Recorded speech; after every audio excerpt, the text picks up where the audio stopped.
લાગે છે કે નીતિશ કુમારના એક મહત્વપૂર્ણ સમાચાર, આરંભિક વલણ જે આવ્યા છે એનડીએ 150 ને પાર જે ટાર્ગેટ એમણે મૂક્યો છે, જે અપેક્ષા રાખી છે એનડીએ લગભગ 150ની આસપાસ, એ જ દિશામાં અત્યારે વલણ આવી રહ્યા છે. પ્રારંભિક વલણમાં એનડીએ 150 ને પાર થઈ ગયું છે. 151ની આસપાસ એનડીએના ઉમેદવારો આગળ ચાલી રહ્યું છે જી, અને મહાગઠબંધન ધીમે ધીમે ઘટી રહ્યું છે. 106 પરથી 88 પર આવી ગયા છે 88 ઉમેદવારો, એટલે મહાગઠબંધનનો જે આંકડો છે ધીમે ધીમે ઘટી રહ્યો છે. એનડીએનો આંકડો વધી રહ્યો છે. લાગે છે કે એક્ઝિટ પોલ જે આવ્યા હતા એ દિશામાં જ અત્યારે રિઝલ્ટ આવી રહ્યા છે. અજયભાઈ, ડેફિનેટલી એ જ દિશામાં આવી રહ્યા છે. અને જે અમિતભાઈનું આકલન હતું કે 160 અમે ટચ કરીશું, હવે તમે જુઓ કે 151 થયા છે અને પેલી બાજુ 88. જો 160 આ બાજુ થતા હોય તો પેલી બાજુ 80-85થી ઉપર જવાની કોઈ ગુંજાઈશ દેખાતી નથી.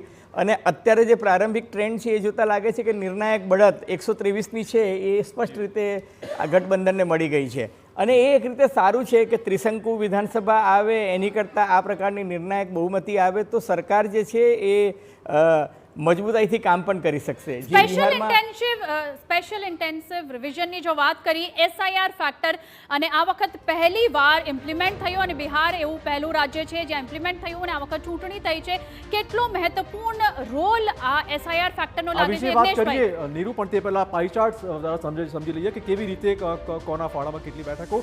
એનડીએના ઉમેદવાર 152 બેઠકો પર આગળ ચાલી રહ્યા છે. આ ઉપરાંત મહાગઠબંધનના ઉમેદવારો 87 બેઠકો પર આગળ ચાલી રહ્યા છે.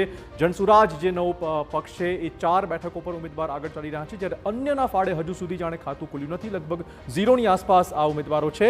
ટૂંકમાં એનડીએ એ સ્પષ્ટ બહુમતી તરફ 152 થી વધુ બેઠકો પર હાલમાં આગળ ચાલતું હોય. એક્ઝિટ પોલ પ્રમાણે જ અહીં રિઝલ્ટ જોવા મળી રહ્યા છે. અને અલગ અલગ એક્ઝિટ પોલ્સ જે આવ્યા હતા તેમાં અત્યારે ક્લીન સ્વીપ એનડીએને મળતી હોય તેવું દેખાઈ રહ્યું છે. જો કે આ ફાઇનલ રિઝલ્ટ નથી, હજી પણ ટ્રેન્ડ અલગ અલગ ચાલી રહ્યો છે, તે જોવાનું રહ્યું. પણ એસઆઈઆરના ફેક્ટરની આપણે વાત કરી રહ્યા હતા. સ્પેશિયલ ઇન્ટેન્સિવ રિવિઝન પહેલી વખત ભારતમાં ઇમ્પ્લિમેન્ટ થયું છે અને બિહાર એવું પહેલું રાજ્ય છે જ્યાં ઇમ્પ્લિમેન્ટ થયા બાદ ચૂંટણી થઈ છે. યજ્ઞેશભાઈ, આ ફેક્ટર તમે કઈ રીતે જોયો છો? સ્પેશિયલ ઇન્ટેન્સિવ રિવિઝન ભારતમાં પહેલી વખત નથી થયું. Let me just correct you. 2004માં સ્પેશિયલ ઇન્ટેન્સિવ રિવિઝન થયું હતું. 2002માં થયું. હા, એટલે 2004માં એની આખી ગાઈડલાઈન બની હતી. 2002માં થયું હતું અને ચૂંટણી પંચે કહ્યું હતું કે ભાઈ અમુક વર્ષો થાય એટલે તમારે સ્પેશિયલ ઇન્ટેન્સિવ રિવિઝન કરવું જ જોઈએ. માત્ર જે રાજ્યોમાં ચૂંટણી થતી હોય 6 મહિનામાં ત્યાં ન કરવું જોઈએ, એવું 2004નો પરિપત્ર છે. એટલે સ્પેશિયલ ઇન્ટેન્સિવ રિવિઝન હંમેશા એટલા માટે જ કરવામાં આવે છે.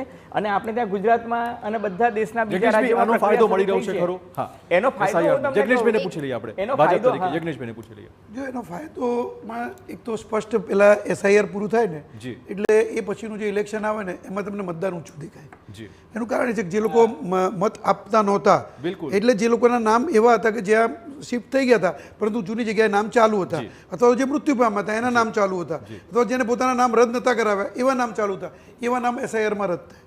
એટલે જે ટોટલ મત સંખ્યા જે કરી એ ઓછી થાય અને મતદારોની સંખ્યા એટલી ને એટલી રહે. કોંગ્રેસને પૂછીએ મતદારોનો જે મુદ્દો ઉપાડ્યો હતો એ મુદ્દા ઉપર આગળ આવું છું. મતદારોની સંખ્યા એટલી ને એટલી જ રહે એટલે એના કારણે તમને મતદાન ઊંચું દેખાય. અને એસઆઈઆર 2002 થી શરૂઆત થઈ હતી.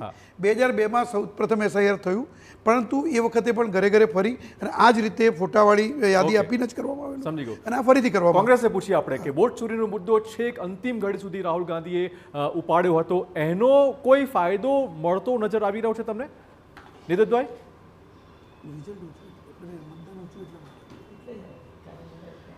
હું એવું માનું છું કે વોટ ચોરીનો વિષય એ એસઆઈઆર સાથે કનેક્ટ એટલા માટે થયો કે રાહુલ ગાંધીએ જે ઉદાહરણો આપ્યા કે આ રીતે મતદારમાં નામ ઉમેરાય છે, આ રીતે નામ રદ થાય છે. એસઆઈઆરમાં બધું જ પારદર્શક રીતે થતું હોય એવું સુપ્રીમ કોર્ટે પણ નથી નોંધ્યું. એને પણ ઘણી વાત એવી ટીકા ટિપ્પણો કરી કે આ રીતે એસઆઈઆર થવું જોઈએ, આ રીતે રદ થવું જોઈએ, આ રીતે ન ઉમેરવા જોઈએ, આ રીતે ઉમેરવા જોઈએ.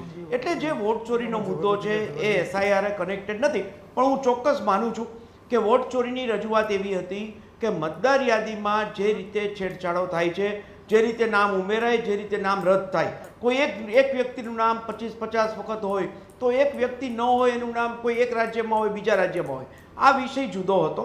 પણ આ ચોક્કસ અત્યારે જે પરિણામો આવી રહ્યા છે એમાં ગઠબંધન જે ટ્રેન્ડ હતો એ ટ્રેન્ડ પ્રમાણે જે અપેક્ષા હતી એ પ્રમાણે હજી પરિણામ નથી દેખાતા. મને આશા છે કે કાઉન્ટિંગ પૂરું થતા ચોક્કસ ગઠબંધન સારું પરિણામ. 106 થી 85 પર હવે મહાગઠબંધન આવી ગયું છે. એનડીએની બેઠકો વધી રહી છે. હજુ પણ આપને આશા અપેક્ષા છે નિદતભાઈ?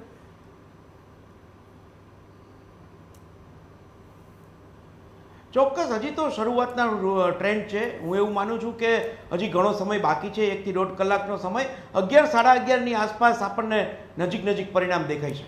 ઓકે. અને સાથે રાહુલ ગાંધીએ કેટલાક એવા એક્ઝામ્પલ સેટ કર્યા હતા કે જે કોઈ વોટર્સ છે જ નહીં, અને ઘણા લોકોના નામ પણ એમાં સામે આવ્યા હતા. એને લઈને પણ બહુ બધી કોન્ટ્રોવર્સીઝ થઈ છે. તો આ ફેક્ટર્સ તમને લાગે છે ક્યાંક ને ક્યાંક નેગેટિવ રિઝલ્ટ બતાવી રહ્યા છે કોંગ્રેસ માટે? શું માનો છો તમે, નિદતભાઈ?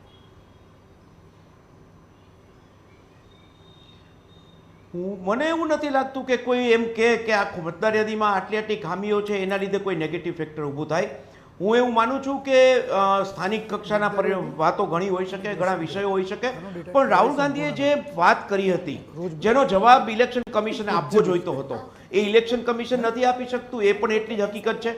રાહુલ ગાંધીની વાતની સામે ઇલેક્શન કમિશનની બદલે ભારતીય જનતા પક્ષ જાણે ઇલેક્શન કમિશનમાં કામ કરતું હોય, એને આવીને સ્પષ્ટતાઓ કરવી પડે. એટલે મને લાગે છે કે લોકોને પોતાના મતની વાત, પોતાનો એક આંબેડકરે જે કીધું હતું, એક વ્યક્તિ એક મત એક અધિકાર, એ જો પ્રસ્થાપિત ઇલેક્શન કમિશને કરવાનું હતું એમને કરવું જોઈતું હતું. એ નેગેટિવ જાય એવી વાત નથી. આવનારા દિવસોમાં જો ખોટું હશે મતદાર યાદીમાં તો એ સુધારા પણ થશે. ઇલેક્શન કમિશને પણ પોતાની વાત વધુ પારદર્શક સુધી લોકોને બતાવવી પડશે.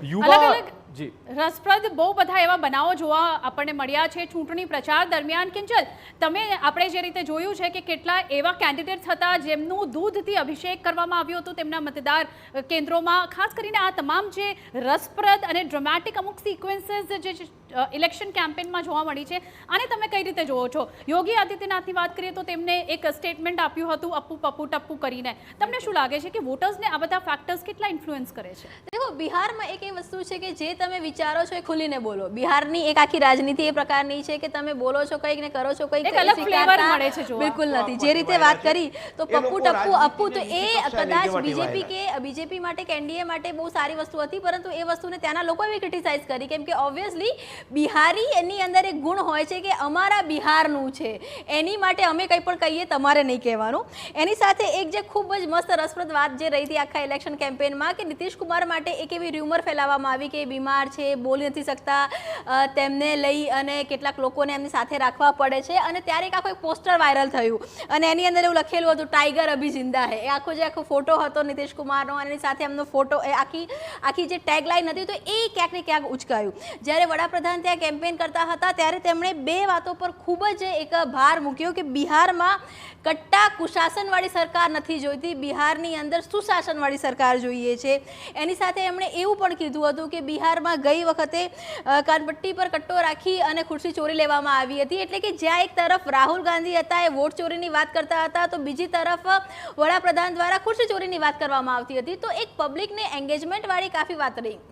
એની સાથે આપ જુઓ કે તેજસ્વી યાદવની આપ વાત કરો તો તેજસ્વી યાદવે 10 લાખ નોકરીઓ આપવાની વાત કરી અને એમણે એવું કીધું કે ભાઈ માત્ર વાતો જે કરી છે એ નીતિશ કુમારે માત્ર વાતો જ કરી છે. બિહારમાં જે પ્રકારનો ડેવલપમેન્ટ થવું જોઈએ ડેવલપમેન્ટ નથી. ત્યારે સવાલ પણ ઘણા ઊભા થયા કે 10 લાખ સરકારી નોકરી તમે કેવી રીતે આપી શકો? કોઈ પણ સરકારની અંદર આ નોકરીઓ આપવી એ શક્ય નથી હોતી. તો વોટ ચોરી હોય કે ખુરશી ચોરી હોય કે અપ્પુ ટપ્પુ પપ્પુ હોય કે પછી ટાઈગર અભી જિંદા હે, આ ઘણા ફ્લેવર રસપ્રદ રહ્યા, પરંતુ આનાથી વોટ બિહારમાં નથી બદલાતા. યજ્ઞેશભાઈ પોતે પણ ગયેલા છે, અજયભાઈને પોતાને પણ ખબર છે કે બિહારની જનતા એ વોટિંગ પેટર્ન આખી અલગ હોય છે.